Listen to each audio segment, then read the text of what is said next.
கர்த்தருடைய நாமத்துக்கு மகிமை உண்டாவதாக. May all praises be to God's soul name today.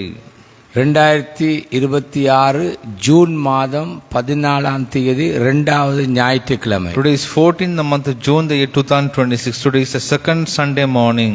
இயேசுவின் நாமத்தினால், In the name of our Lord Jesus Christ, உம்மை நம்பி நன்மை செய்து வாழ கிருபை செய்வீராக. let us do good while we believe in you. இயேசுவின் In the நாமத்தினால். name of our Lord Jesus Christ. Amen, amen, amen. Amen, amen, amen. சங்கீதம் 37:3. The book of Psalms 37 verse 3. கர்த்தரை நம்பி நன்மை செய், தேசத்தில் குடியிருந்து சத்தியத்தை மேய்ந்து கொள். Trust in the Lord and do good. Dwell in the land and enjoy safe pasture. வாழ்க்கையில் சவால்கள் மற்றும் அநீதிகள் மத்தியில் ஒரு கிறிஸ்தவன் எப்படி வாழ வேண்டும் என்பதின் வழிகாட்டுதலான ஜீவ வசனம். The living for the Christian as to how he should live when facing injustice and challenges. இதன் ஆழமான அர்த்தத்தை 4 முக்கிய பகுதிகளாக பிரித்து பார்ப்போம். Let's try to understand this verse by dividing it into 4 parts. முதலாவது குறிப்பு, As my first point, கர்த்தரை நம்பி. by trusting God. இங்கு நம்பிக்கை என்பது கடவுள் மீது முழு சார்பு நிலையை கொண்டிருப்பதாகும். Here trust means depending on God completely. ஒரு குழந்தை தன் பெற்றோரின் கையில் இருப்பதைப் போலாகும்.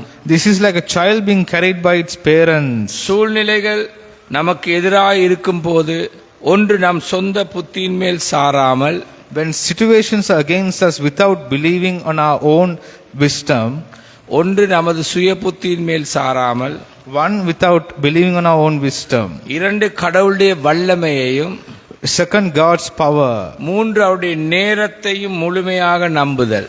and third let us believe on God's time. இரண்டாவது குறிப்பு, As my second point, நன்மை செய்.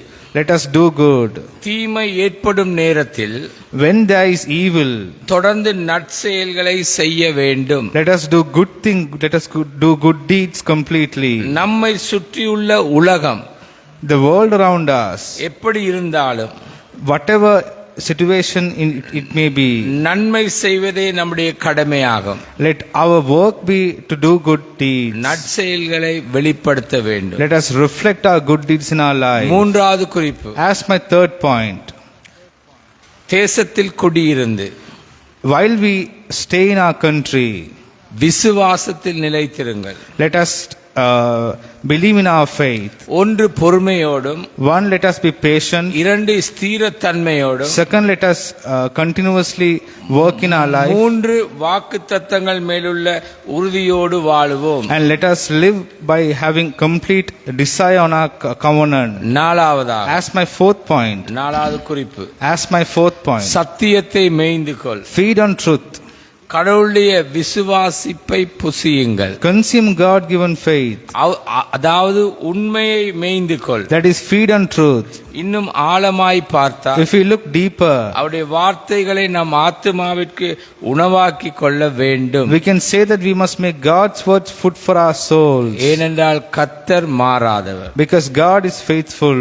இதுவே நமது பாதுகாப்பு, நமது மன உறுதி. This is our protection and our peace of mind. இயேசுவின் In the நாமத்தினால் name of our Lord Jesus இந்த Christ, வார்த்தைகளை விளங்கிக் கொண்டு, by understanding these words, புரிந்து கொண்டு, let us understand, இந்த ஜீவ வசனத்தின்படி வாழ்ந்து and by living according to the living word, ஜெயமுள்ள கிறிஸ்தவர்களா இருக்க கிருபை செய்வீராக. and let us be a victorious Christian. இயேசுவின் In the நாமத்தில். name of our Lord Jesus Christ we pray.